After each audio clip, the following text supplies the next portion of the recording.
Olá, tudo bem? Eu me chamo Bruno, sou discente no curso Bacharelado em Zootecnia pela Universidade Federal Rural de Pernambuco, Unidade Acadêmica de Serra Talhada, onde temos a disciplina Plantas Forrageiras e Pastagem 2, que é ministrada pelo docente Vicente Teixeira. Em uma de suas aulas, o professor trouxe a proposta de que escolhêssemos uma planta forrageira e que abordássemos algumas características sobre ela. Eu escolhi a mimosa Caecal pinifolia Beach pelo fato de que já ter um certo conhecimento com essa planta. Atualmente, um dos maiores desafios da agropecuária mundial seria proporcionar um aumento de substâncias, como a produtividade, pois ela vai levar a um maior investimento, tá certo? No entanto, ela busca que o homem ele fique em manutenção no campo e fazendo com isso que ele fique numa balança, tá certo? Com a sustentabilidade dos agrossistemas, onde que nessa balança um vai depender do outro e um não vai querer tentar ser melhor do que o outro. A preocupação, como por exemplo problemas sociais e também preservação ambiental, tem sido o resultado, tá certo? De buscar tecnologias, onde nessas tecnologias eles buscam ser mais precisos e também buscam uma produção que seja mais viável, que apresente ser de curto ou até mesmo um longo prazo.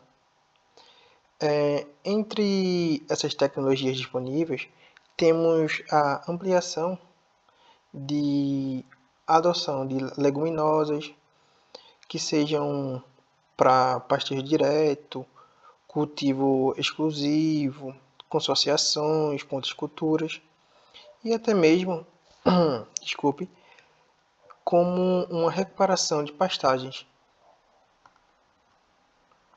Aqui tem um sumário onde eu busquei trazer em tópicos o que eu vou abordar.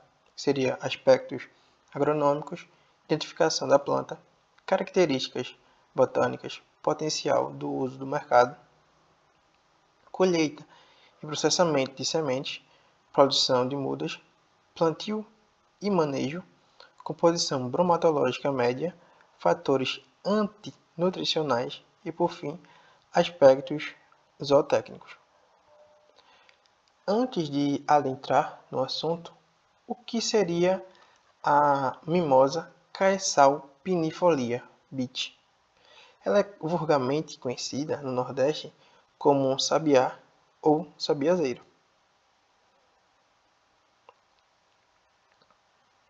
Ela é uma leguminosa arbórea que tem uma boa contribuição para a recuperação do solo, porque ela apresenta em seu folhedo e também em suas sementes uma boa deposição, tá certo?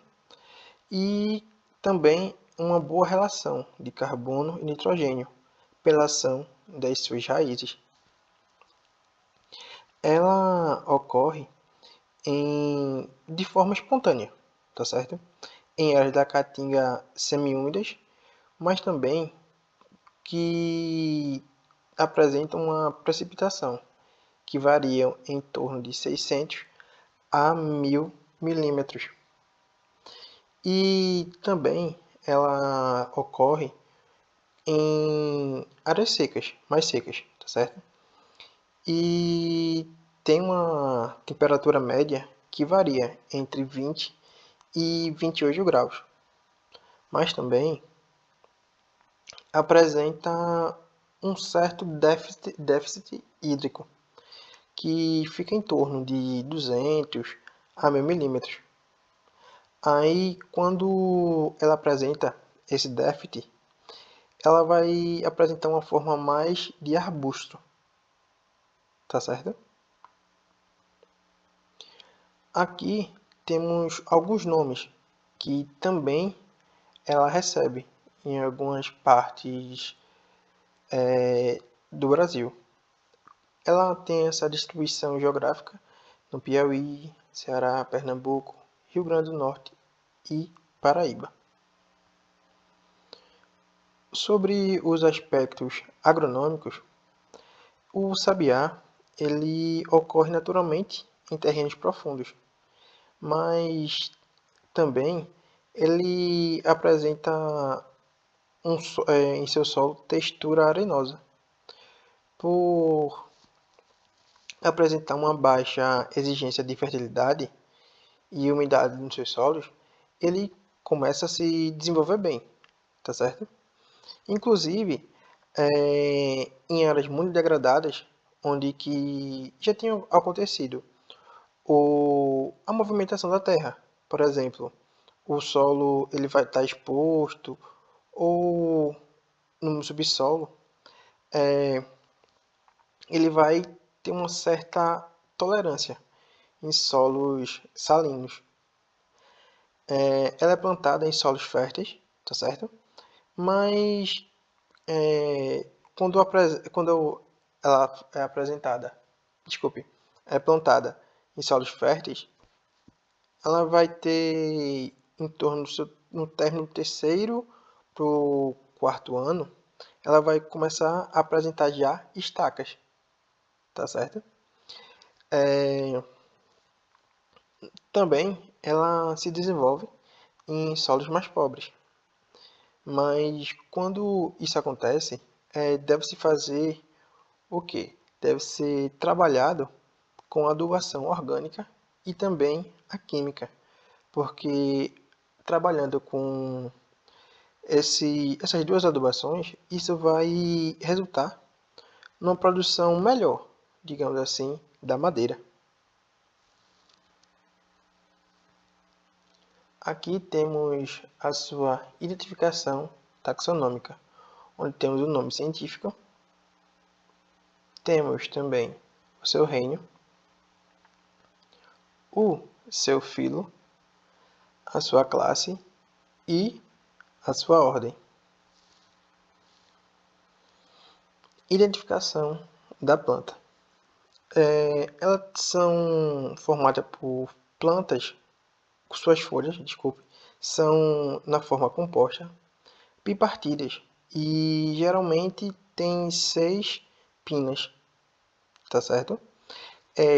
Essas pinas elas vão apresentar entre 4 e 8 folíolos.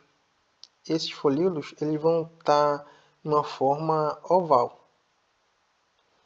Ela também não apresenta pelos e seu sistema radicular é radial. Temos aqui nessa imagem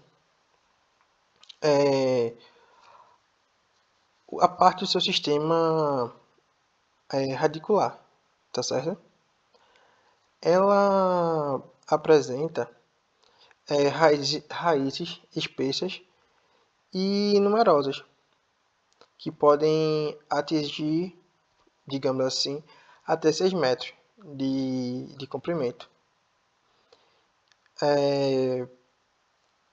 Tem flores, e as suas flores elas são alvas, são pequenas, apresentam espigas e tem um pequeno perfume.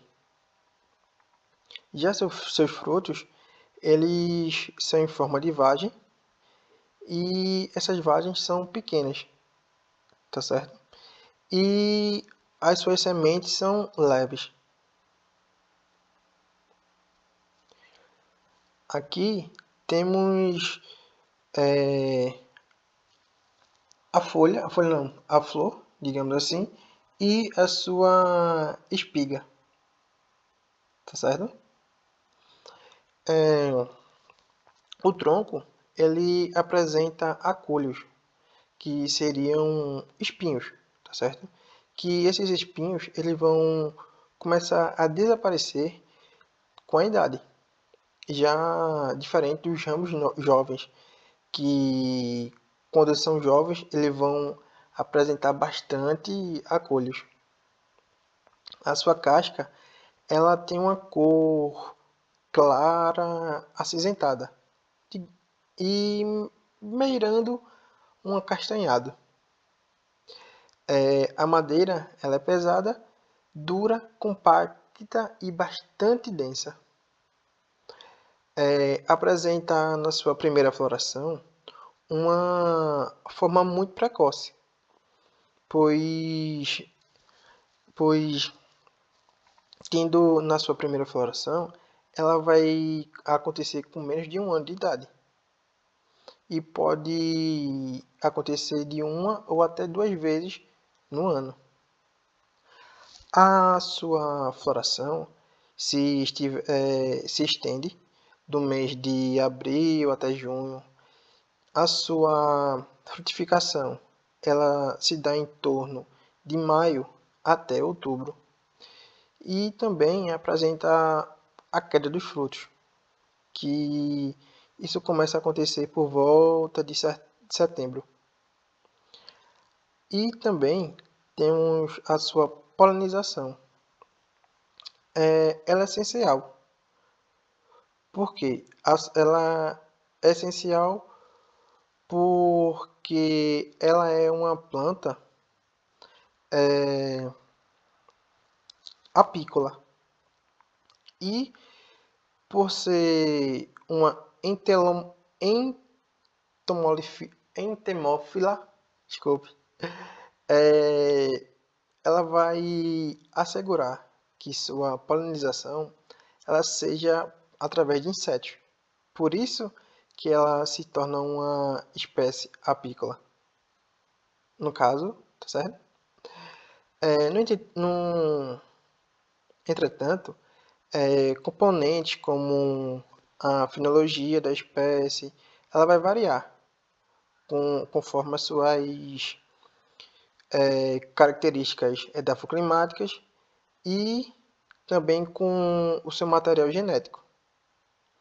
E a fim de evitar os acúlios, que seriam, mais uma vez, seriam os espinhos,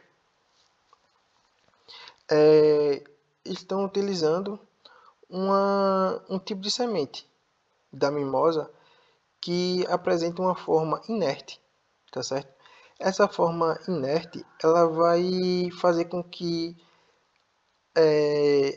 não apresente esses espinhos, tá certo? Mas, por outro lado, a finalidade desse plantio,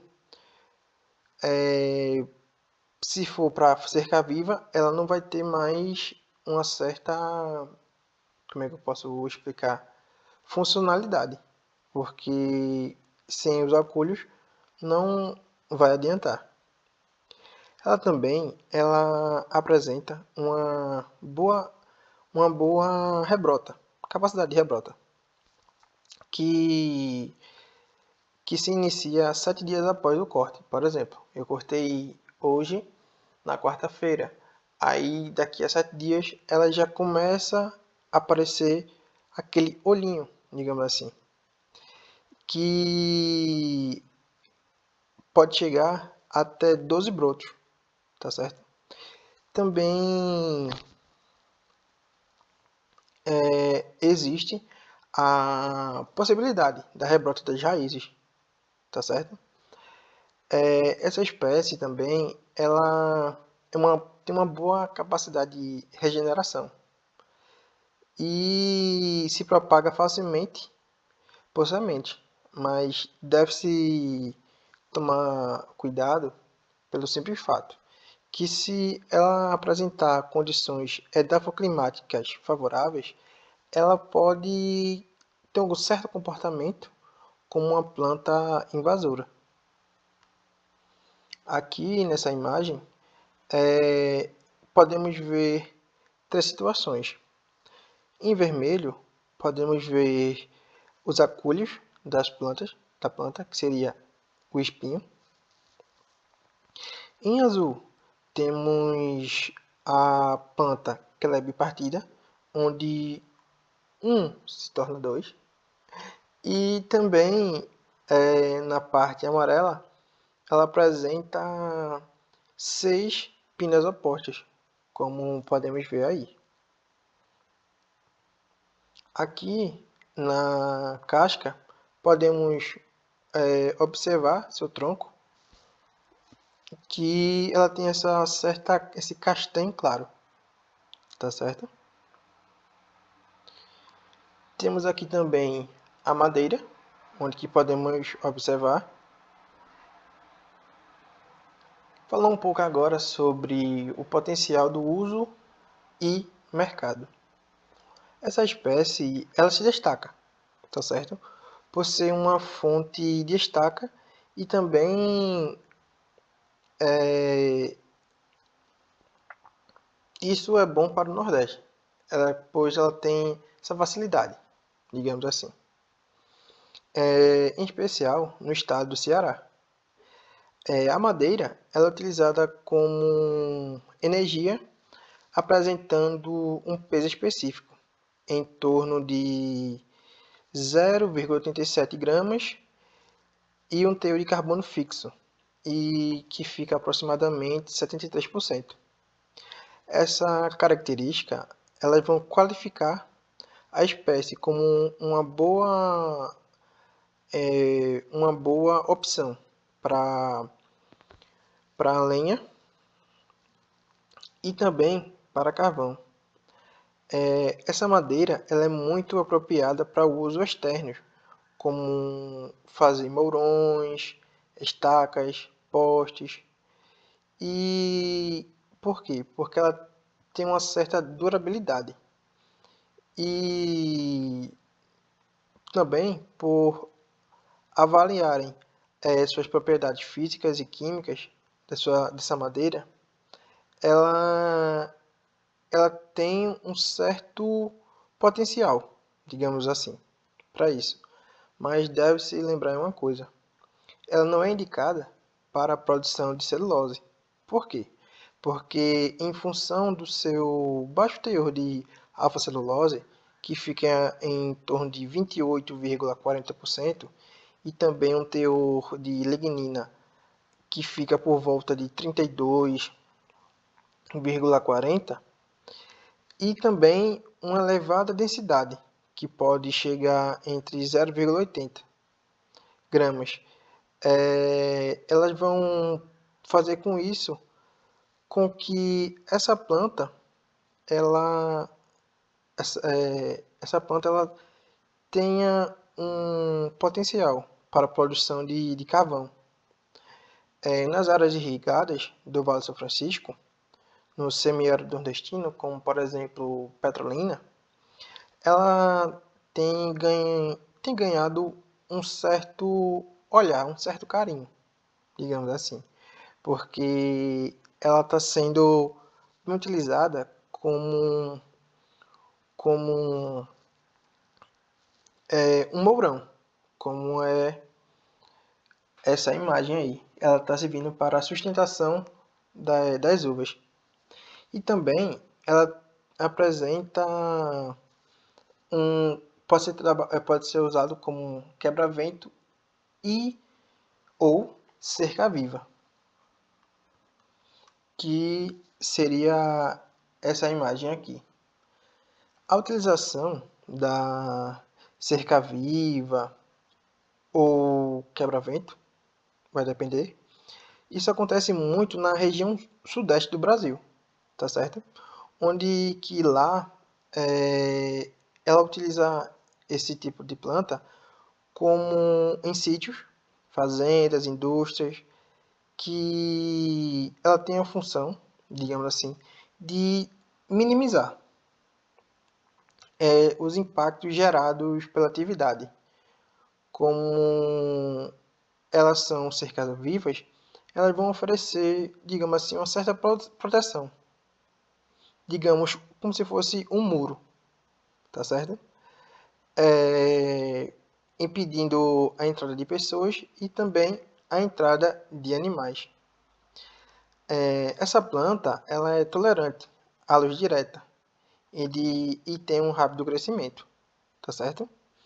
Ela é ideal para o reflorestamento, que são utilizados em áreas degradadas e também como uma preservação permanente.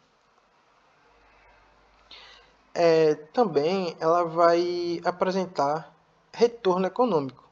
Por quê?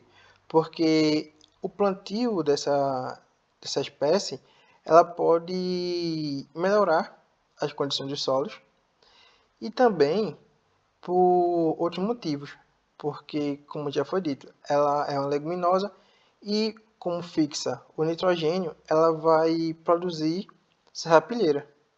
E essa serrapilheira ela é rica em nutrientes e vai fazer com que aconteça uma,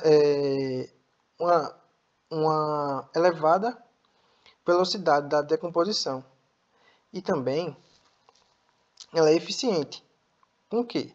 Ela é eficiente na cobertura do solo e pode ser manejada com ou sem corte raso, tá certo?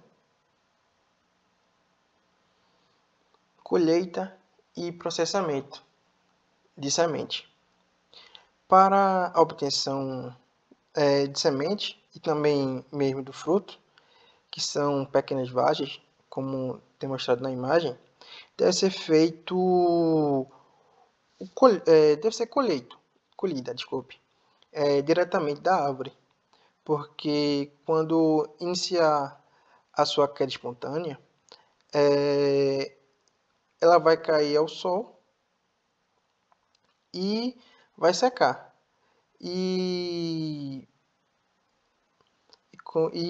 é necessário, não há necessidade de retirada da semente, essas pequenas vagens. As sementes, elas, como essa imagem do meio, apresentam problema de dormência por tegumento. Aí, o que seria esse tegumento?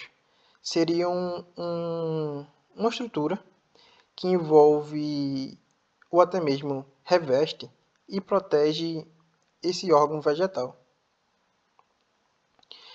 ou até mesmo parte dele, tá certo? Isso pode acontecer no endocarpo, pericarpo, desculpe, ou por grãos extras florais, tá certo? A dormência é um estado de repouso, onde esse repouso é um repouso fisiológico e que a semente ela vai ter com isso uma função. Essa função ela vai ter uma forma tanto estrutural ou como uma composição química, tá certo? Ela vai possuir, através disso, alguns bloqueadores da germinação. Como é que eu posso explicar? Para isso vai ter uma certa ruptura. E para acontecer essa ruptura, vai recomendar o uso de água fervida por alguns minutos. Essa água fervida ela vai ajudar na quebra dessa dormência. E como assim que eu posso falar? Essa germinação ela vai ter um início de 3 a 5 dias após a semeadura, tá certo?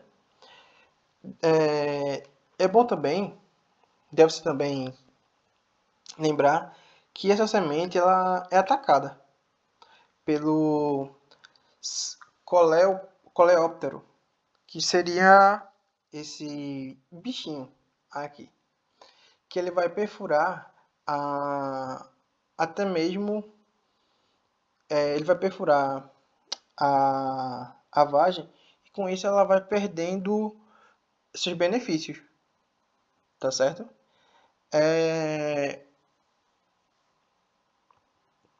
Na produção de mudas, temos uma formação, digamos assim, que pode ser realizada em sacos plásticos, que é utilizada com substrato e que também com esterco de proporção 1:1.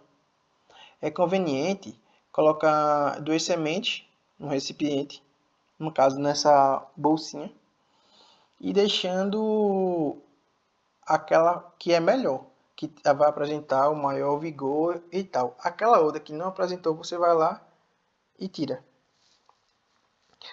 A plantação definitiva, ela pode ser feita com mudas quando elas tiverem alcançado 20 centímetros de altura e tiverem por volta de 3 a 4 meses após a semeadura. O desenvolvimento da planta no campo ela é rápida, tá certo? E como eu falei, ela pode alcançar alturas rapidamente. O plantio e manejo. O plantio é feito de forma em covas, que para esse plantio é definido um terreno, tá certo? Onde que vai ser colocado, onde ele vai apresentar 20 de profundidade por 20 de largura e 20 de comprimento. No caso, esses 3,20 aí. E distanciadas, elas vão apresentar 3 fileiras por duas distâncias, na mesma fila ou 3x3. É bom lembrar que ela deve receber uma adubação orgânica ou química, tá certo? Conforme a análise de solo que foi estabelecida naquele local. E vai fazer isso o quê? Vai fazer com que aconteça o favorecimento e o desenvolvimento das raízes. A plantação dessa espécie pode ser realizada isolada ou até mesmo associada com outros cultivos, tá bom? Na implantação de cercas ou até mesmo no plantio de áreas, como serve para recuperação de áreas degradadas. Tem seu plantio direto, pois ele quebra a dormência, tá certo? Após de acontecer aquela dormência, tiver aquele processo todinho, as podas elas são desbastadas, tá certo? E com isso ela vai acontecer uma operação que é indispensável, desculpe, no seu manejo, pois isso vai ajudar na obtenção das estacas e para as cercas.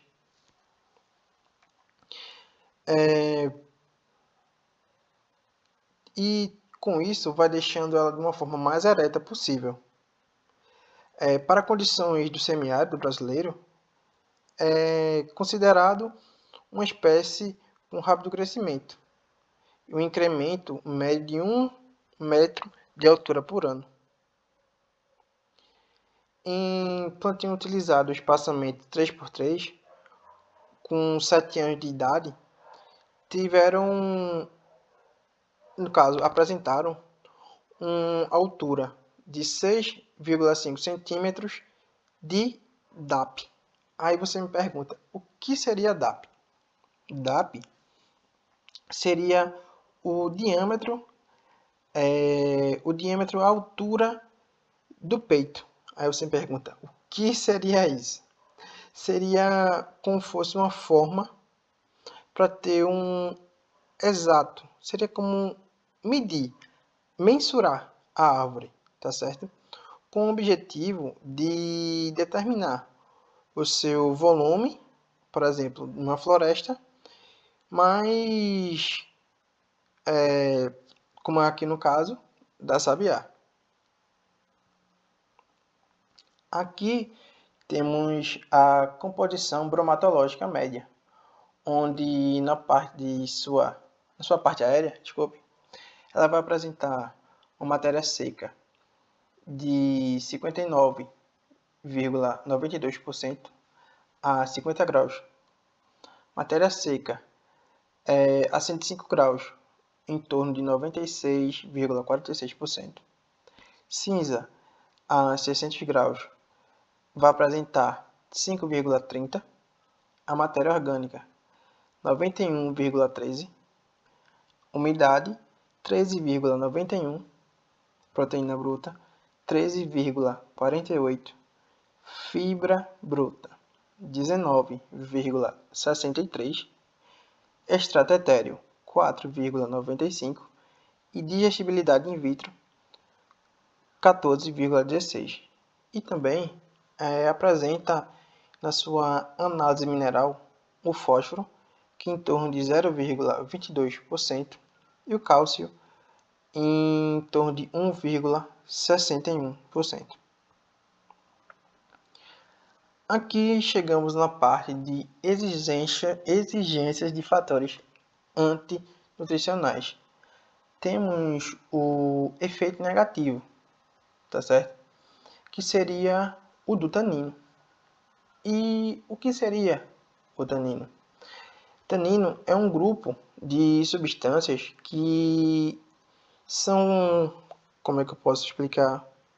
Polifenóicas, onde esse grupo ele possui fatores que vão afetar diretamente a palatabilidade do alimento e a disponibilidade de proteínas, tá certo? Elas são classificadas como componentes secundários, porque elas são essenciais, pois não são essenciais. São essenciais apenas as primárias, para a manutenção e também a bioquímica dos vegetais. Ele é encontrado em leguminosas, como eu já estou falando aqui, no caso da sabiá. Ela apresenta uma síntese, tá certo? E sua ação é sintetizado por algumas plantas, onde que tem o intuito de proteção predatória. No caso, ela serve como se fosse uma armadura,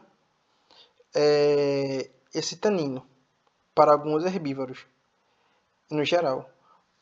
Podendo também inibir ações de enzimas específicas, como é o caso da celulose, como já foi dito anteriormente. A presença do tanino nas leguminosas ela vai diminuir a degradação das proteínas brutas lá no rumen. E com isso vai ter uma queda no baixo teor de tanino e com isso vai aumentar uma quantidade de aminoácidos disponíveis no intestino. Quando essa ingestão do tanino ela fica elevada, ela vai exceder a capacidade da degradação dos micro-organismos. A absorção por fenólicos podem levar o animal à toxidez. Quando tem a diminuição dos ácidos gráficos voláteis, da digestibilidade da matéria orgânica e também da produção de gases. Vai haver também a redução do conteúdo de amônia. Com isso, vai acontecer a inibição da atividade da urease. e também o menor aproveitamento do nitrogênio. Com isso, vai ter a diminuição do consumo voluntário e dos indicadores de produção. Com isso, vai ter uma diminuição de leite e de lã, e no crescimento e no ganho de peso em alguns animais. Mas nem por isso vamos deixar de utilizar o tanino. Temos nos aspectos zootécnicos a sua folhagem, no caso da planta sabiá. Ela é considerada valiosa porque tem uma fonte de alimento e tem uma grande para grandes e pequenos ruminantes, como exemplo caprinos, ovinos, bovinos, principalmente durante a longa estiagem, que aqui no sertão. As folhas elas podem apresentar um alto valor nutricional, contendo aproximadamente 17% de proteína. As flores são melíferas e como elas são melíferas, elas vão como é que eu posso dizer? Vão gerar mel, tá certo? E esse mel ele é bastante específico e de uma ótima qualidade. No entanto, outros aspectos fitotécnicos, existem também os efeitos benéficos do tanino. O tanino em si não é só um vilão, ele também traz benefícios, tá certo? Em animais alimentados com forragem que contenham um médio teor de tanino, vai haver um aumento no fluxo da saliva, onde que vai melhorar a ação da microbiota ruminal e também vai ajudar na síntese proteica, que devido a uma capacidade onde ela vai ter uma certa neutralização da ureia, que ela vai ser reciclada lá para a saliva. Quantidades, como já foi dito, moderadas de tanino, considerado entre 10 a 40 gramas quilo da matéria seca. Vão prevenir o tipanismo e vai aumentar assim as proteínas não degradadas do rumen. Aqui temos algumas referências e com isso eu termino minha apresentação e muito obrigado.